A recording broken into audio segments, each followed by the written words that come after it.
Please be aware, in this podcast series we talk about all areas of safeguarding, which some people may find upsetting. So please make sure you're okay listening to today's topic. Be mindful of those around you, such as children, that you might not want to listen in.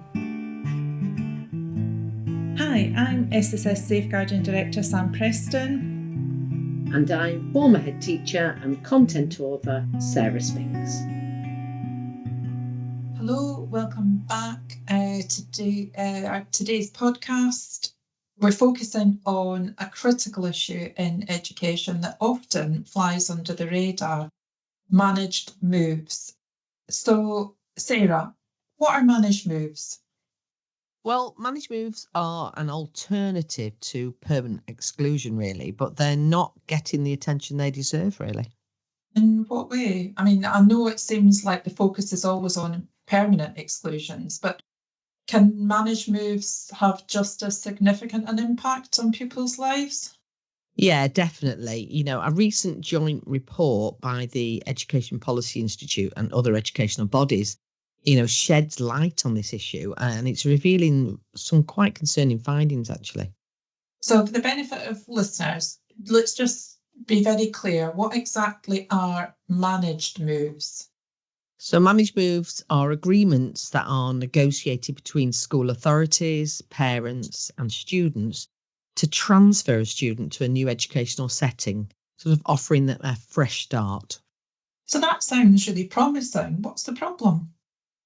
Well, the lack of transparency and standardised recording around managed moves creates a sort of significant gap in our understanding of their frequency and outcomes.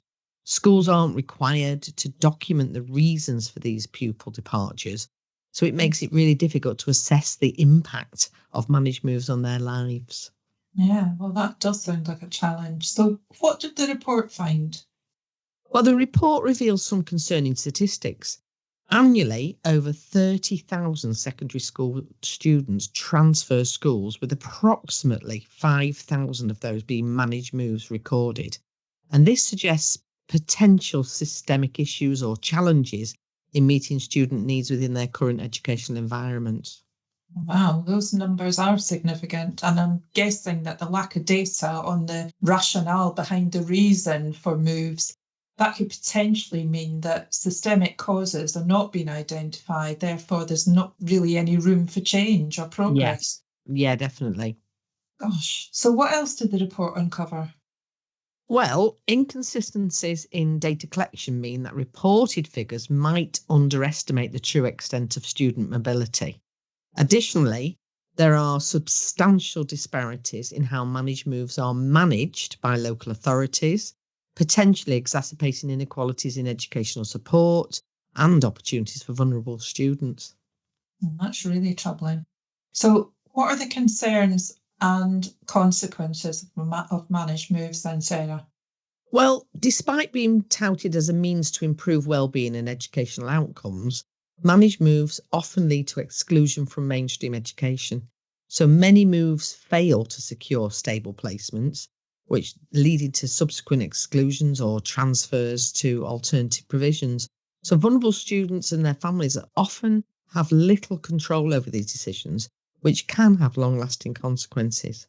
Yeah, but it sounds like there's a lot of room for improvement. So I know there's calls to action. Can you run us through what they are?